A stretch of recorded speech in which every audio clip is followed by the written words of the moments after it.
開始之前又戴翻個最重要嘅頭盔先。今次想介紹嘅係香港人都一定會食過嘅車仔麵。第一間就係位於牛頭角嘅長利車仔麵，喺牛頭角站 B6 出口行過去4分鐘左右就到，喺東九龍如心酒店對面，好容易揾到。呢個九格定食出邊未見過，又幾得意，所以就點嚟試下。不過價錢都唔平㗎，成為108蚊。食物方面分別有蘿蔔、醉雞、墨魚餅、冬菇、花膠湯、秋葵、豬手、溏心蛋同埋豬軟骨。另外仲有個白飯同埋烏冬。豬軟骨賣相差啲，但係就好腍好入味。溏心蛋就正常冇特別。豬手就勁入味，而且應該煮得耐，幾乎一咬就骨肉分離。白烚秋葵算新鮮。冬菇一口咬落去爆汁又夠腍，推介。蘿蔔都算鮮甜，但係有渣咯。醉雞有酒味啊，都算好食，不過加埋得一隻好少啊。墨魚餅算大塊，熱嘅，入邊有蓮藕，口感唔錯，但係唔講我食唔出佢係墨魚咯。花膠湯，花膠一件大一件細，算係腍身，但係個湯唔得，勁鹹啊。飯正常，烏冬就蒜滑同彈牙。呢個係普通車仔麵，有豬大腸、韭菜餃、蓮藕片、粗麵、豬骨湯底、小辣，成為46蚊。整體份量就唔算多，豬大腸都算乾淨，夠腍亦都易咬。韭菜餃有2件，好勁嘅韭菜味。蓮藕片好爽，但係就冇咩味，唔甜亦都冇醃過。粗麵同湯底都係冇特別。咁就食咗86蚊嚕。第二間要介紹嘅係位於太子嘅16座車仔麵，太子站 A 出口行3分鐘左右就到，都係 QR Code 自助落單。芫茜麵加芫茜湯底，嗌咗滷水豬大腸，腸都清得乾淨，冇騷味。花雕豬手呢個好有驚喜啊，酒味算濃，另外居然仲有豬骨骨髓。好正，好好食。招牌咖喱魷魚，不過就比較細條，味道就正常。芫茜麵本身就冇咩芫茜味，反而個芫茜湯底就好重芫茜味啊！極度懷疑佢用啲芫茜打碎咗，因為我揾到好多芫茜渣。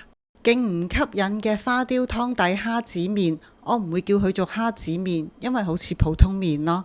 另外個湯飲唔到酒味，反而佢有啲杞子。紅燒鮑魚就冇特別，不過夠腍。魚肚有少少難咬。蘿蔔算係清甜冇渣。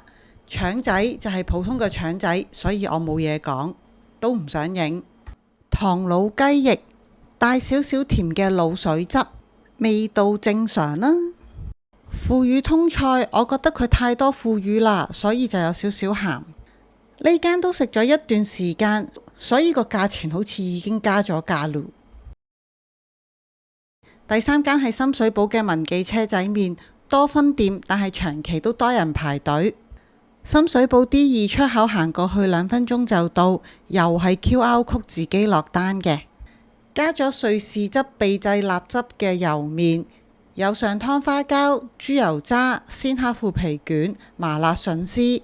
呢個賣相其實都幾吸引啦。上湯花膠居然有2件，而且 size 都唔細，味道 OK 嘅。豬油渣唔太好食，因為炸得唔夠脆。鮮蝦腐皮卷都係冇特別，應該係出邊叫貨返嚟嘅。麻辣筍絲呢個就冇筍臭味，但係都幾辣下。其實個湯底算係偏重口味嘅。呢個係加咗沙爹辣汁嘅清湯底粗麵，有玻璃辣魷魚、滷水豬大腸、墨魚角、溏心蛋同埋上湯柚皮。我最估唔到嘅居然係有上湯柚皮，雖然夠入味，但係有渣咯。呢個辣魷魚夠辣又夠爽口，唔錯。比我以為係餃子嘅墨魚角，外形好特別，但係味道就一般。滷水豬大腸有啲冇肥膏，有啲就一大堆肥膏，夠彈，唔會韌，亦都唔會有騷味 ，OK 嘅。溏心蛋居然有1粒，味道都係正常啦。不過呢兩個麵加埋嘢飲，埋單要百幾蚊。喺香港食車仔麵真係好貴啦，依家。最後一間要介紹嘅係荃灣千色店後邊嘅千色車仔麵。話說曾經係米芝蓮推介嘅鋪頭，食物種類都多啊，裝修同格局都好有以前車仔麵嘅感覺。呢度就唔再用 QR Code，全人手落單，不過冇咗塊玻璃，就咁手指指篤啲食物，衛生就差咗啲咯。差啲講漏咗，姐姐們都冇戴口罩㗎，完美地呈現咗那扎麵嘅精髓啊！豬紅豬大腸魚皮餃粗麵，明明嗌咗小辣，都好大劈嘅辣汁。豬大腸都夠腍夠入味，豬紅都算係彈口入味啦。